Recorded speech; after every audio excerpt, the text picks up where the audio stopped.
नमस्कार विद्यार्थी मित्रांनो, स्वागत आहे पुन्हा एकदा नवीन व्हिडिओमध्ये। तर आता निवडणुका ज्या आहेत तर त्या संपलेल्या आहेत आणि आता सगळ्यांनाच वेध लागलेले आहेत ते म्हणजे नियुक्त्या कधी मिळणार आहेत। जे आरोग्यसेवक 50% आणि 40% होते तर त्यांच्या नियुक्त्या आता रखडलेल्या होत्या आणि त्या आता निवडणुका झाल्यानंतर देण्यात येणार अशी बातमी आता सध्या सांगितलेली होती आणि ती आपल्याला सगळ्यांना माहीत होती। तर आता नियुक्त्या कधी भेटणार आहेत, निवडणुका तर झालेल्या आहेत आणि लवकरच मंत्रिमंडळाचा विस्तारसुद्धा होईल। तर नियुक्त्या कधी भेटतील, विशेषतः आरोग्यसेवक 50% बाबत जो तिढा होता तर तो अजूनही सुटलेला नाही आहे आणि त्याबाबत मार्गदर्शक सूचना ज्या आहेत त्या विभागाला दिलेल्या होत्या। संबंधित झेडपीला सगळ्या झेडपीला जवळपास त्या सूचना ज्या आहेत तर त्या दिल्या गेल्या होत्या, परंतु त्यावर अजून 50%चा जो निकाल आहे, ज्या नियुक्त्या आहेत तर त्या लांबण्याची शक्यता अजून वाटते। काही विद्यार्थ्यांनी त्याच्यात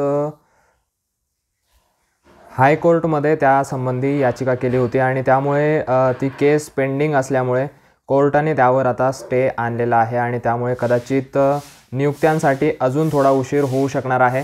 तर तेच आपण आज बघणार आहोत आणि काही झेडपीचे DVचे जे वेळापत्रक आहे तर ते सुद्धा आलेले आहेत आणि त्यासंबंधीसुद्धा बातमी ज्या आहे तर ते आपण बघणार आहोत। नेमकं DV कधी असणार आहे आणि केस काय आहे, ती कधीपर्यंत सॉल्व्ह होऊ शकते, तर ते आपण नक्कीच जसं जसं पुढे जाईल, जसे माहिती आपल्याला मिळेल तसं तसं आपण बघूया आणि DV कोणते आलेले आहेत तर ते सुद्धा आपण आज या व्हिडिओमध्ये बघणार आहोत।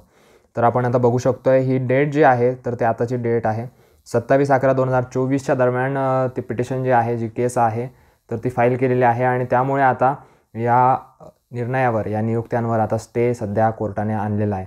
तर आपण इथे बघू शकतोय, यामध्ये इथे आपल्याला दिसत असेल इथे मेन्शन दिलेलं आहे, It has now been OPN advised to give appointment to the experienced candidate first and then to consider if the vacancies exist to the inexperienced candidate like the petitioners। तर या प्रकारे इथं आता जे पिटिशन आहे तर ते दाखल केलेलं आहे आणि त्यामुळे आता कोर्टाने त्यावर स्टे आणलेला आहे। आता आपण DV बघूया, नेमकं DV कोणत्या झेडपीचे जे आहे ते बाकी आहे आणि याचे अपडेट जे आहे तर ते आपल्या टेलिग्राम चॅनलला याच्या पहिलेच आलेली होती। त्यामुळे टेलिग्राम चॅनलला तुम्ही जॉईन केलेला असेल तर तुम्हाला त्याबाबत माहिती असेल। त्यामुळे ज्यांनी जॉईन केलेलं नसेल त्यांनी डिस्क्रिप्शनमध्ये जाऊन लवकर त्या टेलिग्राम चॅनलच्या लिंकवर क्लिक करून लवकर टेलिग्राम चॅनल जॉईन करून घ्यायचं आणि आपल्या जे इंस्टाग्राम आहे तर त्यावरसुद्धा जे महत्त्वाचे काही इम्पॉर्टंट पॉईंट्स जे असतात, जे परीक्षेच्या दृष्टीने महत्त्वाचे आहे तर त्यासंबंधीसुद्धा काही पोस्ट असतात तर त्यासुद्धा तुम्हाला इम्पॉर्टंट ठरू शकतात कुठेतरी, तर ते सुद्धा तुम्ही फॉलो करून घ्यायचं जर तुम्हाला आवडलं असेल तरच। तर चला बघूया नेमकं DV आता कोणत्या झेडपीने जाहीर केलेलं आहे। तर आता ही बातमी आपण बघतोय, नाशिक झेडपीने प्रसिद्धीपत्रक जाहीर केलेलं आहे आणि त्यामध्ये आपण म्हणतोय की जिल्हा परिषद नाशिक सरळ सेवा भरती 2023 आरोग्यसेवक 50% संवर्गाची निवड प्रतीक्षाधीन यादी जे उमेदवार आहेत तर त्यांची कागदपत्रे पडताळणी कामी उपस्थित राहण्याबाबत त्यांनी परिपत्रक जे आहे ते प्रसिद्ध केलेलं आहे आणि त्यांनी उपस्थित कधी राहायचं इथे आपण बघू शकतोय। तर 4 डिसेंबर रोजी दुपारी किंवा मग सकाळी 10 वाजता आरोग्य विभाग जिल्हा परिषद नाशिक येथे त्यांनी उपस्थित राहायचं आहे आणि त्यांची कागदपत्रे पडताळणी जी आहे तर ती तेव्हा होणार आहे आणि कागदपत्रे जे असतील तर ते आपल्याला माहितीच आहे, ॲडमध्ये सुद्धा दिलेले असतात। तर ते सगळे कागदपत्र जे आहेत तर ते सगळे आपण घेऊन जायचे आणि त्यांची एक स्वसाक्षांकित प्रतसुद्धा आपल्याला लागते, म्हणजे जेरॉक्स जी आहे तर तीसुद्धा लागणार आहे। 1 किंवा 2, 3 आपण जवळ ठेवायचे आहे, 3 प्रती ज्या आहेत एक्स्ट्राच्या झेरॉक्स ज्या आहेत तर त्या सोबत ठेवायच्या आहे आणि एक प्रत जी आहे ती स्वसाक्षांकित करून ठेवायची। त्यांनी जर 2 मागितले तर 2 स्वसाक्षांकित करून आपण तिथे देऊ शकतो। त्यामुळे 3 ज्या आहेत तर सेफ साईड म्हणून आपण 3 सोबत एक्स्ट्रा प्रती ज्या आहेत तर त्या ठेवणार आहोत।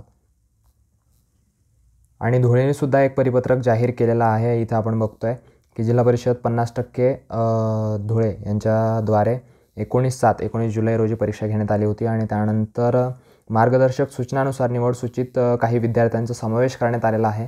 त्यांचं आधीच डॉक्युमेंट व्हेरिफिकेशन जे आहे बाकीच्या विद्यार्थ्यांचं तर ते झालेलं होतं आणि काही विद्यार्थी ज्यांच्या मार्गदर्शक सूचना ज्या आल्यात नंतर संबंधित विभागाकडून तर त्यानंतर काही विद्यार्थ्यांचा समावेश त्या ठिकाणी केलेला आहे आणि त्यामध्ये आपण बघू शकतोय की निखिल मोहीन पाचपोल असतील, त्यानंतर वाल्मिक गोरख पाटील असतील, तर या दोघांचा समावेश त्या ठिकाणी केलेला आहे खुला सर्वसाधारणमध्ये आणि या 2 विद्यार्थी जे असतील तर यांनी बहुतेक उपस्थित राहायचे त्या ठिकाणी आणि तारीख कधी असणार आहे त्याची तर ती तारीख काही या ठिकाणी आपल्याला दिसत नाही आहे, तारीख काही दिलेली नाही आहे आणि त्यांनी काय सांगितलं आहे की उच्च गुणवत्ताधारक विद्यार्थ्यांचे जे या दोघांची नंतर कागदपत्रे पडताळणी वगैरे झाल्यानंतर त्यानंतर जे आहे तर फायनल जी यादी आहे तर ती प्रसिद्ध करण्यात येणार आहे.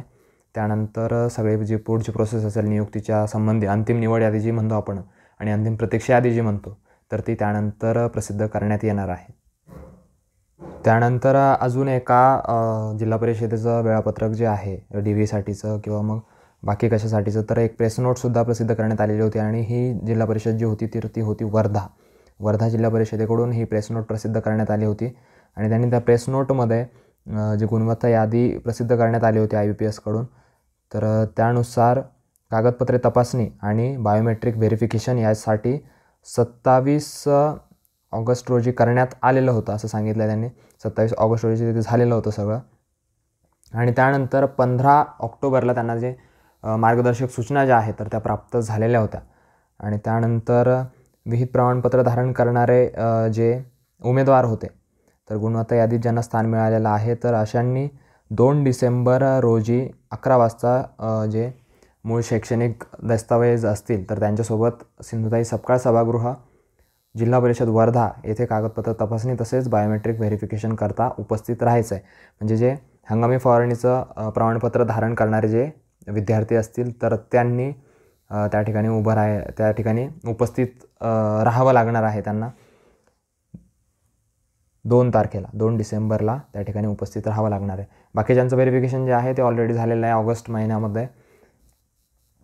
आणि त्यानंतर 15 ऑक्टोबरला जे प्रमाणपत्र जे मार्गदर्शक सूचना विभागाकडून मिळाल्या होत्या तर त्यामुळे आता जे हंगामी फवारणी कर्मचारी असतील ज्यांना असं आरक्षण होतं त्यामध्ये 50% आरोग्यसेवकमध्ये तर त्यामुळे आता त्यांना तिथे डॉक्युमेंट व्हेरिफिकेशनसाठी चान्स मिळणार आहे. आणि त्यांनी 2 डिसेंबर रोजी वर्ध्याला जे सिंधुताई सपकाळ सभागृह आहे जिल्हा परिषदमध्ये तर तिथे त्यांनी उपस्थित राहायचं आहे.